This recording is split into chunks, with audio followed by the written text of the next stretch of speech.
Today I will be doing a tech tool talk on National Archives Experience Digital Vaults. My name is Kristen Ledbetter and I am enrolled in EDT 601 Instructional Technology. What is National Archives Experience Digital Vaults? National Archives Experience Digital Vaults is a database that has more than 1,200 documents, pictures, as well as other types of materials containing information about the history of the United States of America. Visitors to this database can use the materials to create movies, posters, and games, which can be shared through email.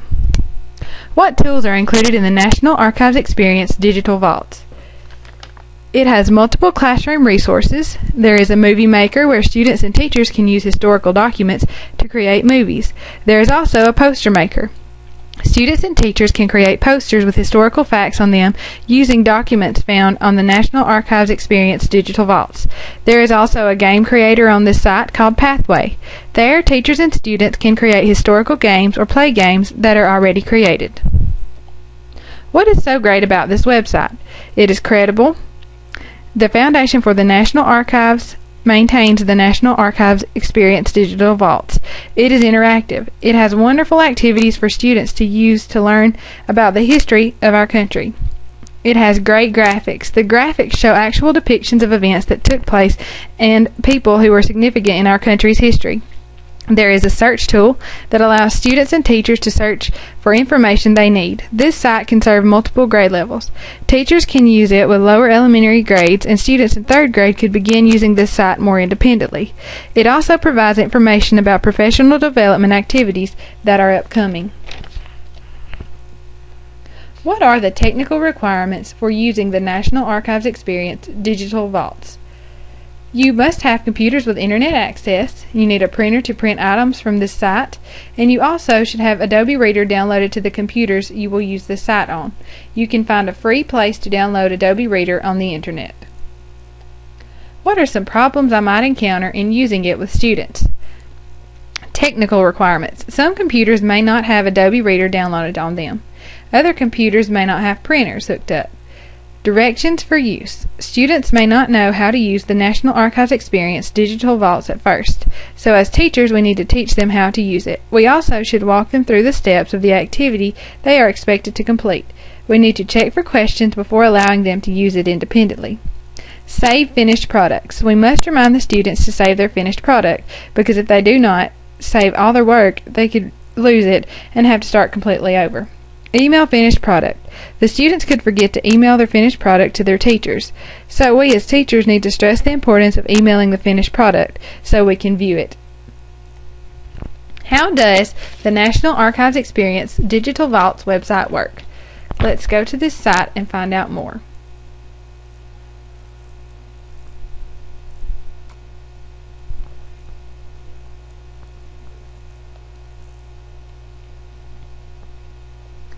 When you come to the site, it should look similar to this. If you are a first-time user, you must create an account before you can create items on this website.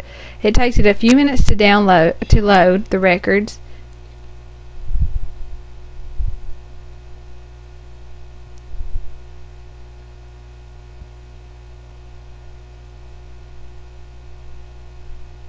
And then you see a continue button that pops up on the right-hand side of your screen. Hit continue, and then go even further down on the right hand side of your screen and you will see the login button. Choose login. There, if you already have created an account, it will say login, and you just type your email and password. If you have never visited this site, you need to create an account, or if you've lost your password, you can choose to retrieve your password. I'm going to type in my email and my password, my email address and password.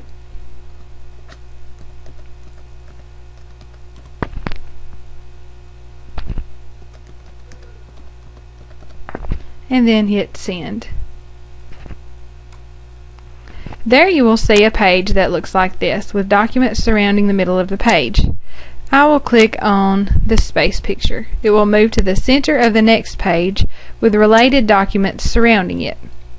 Now we will go, and I've got my cursor on the middle picture, and I will choose View Record Detail.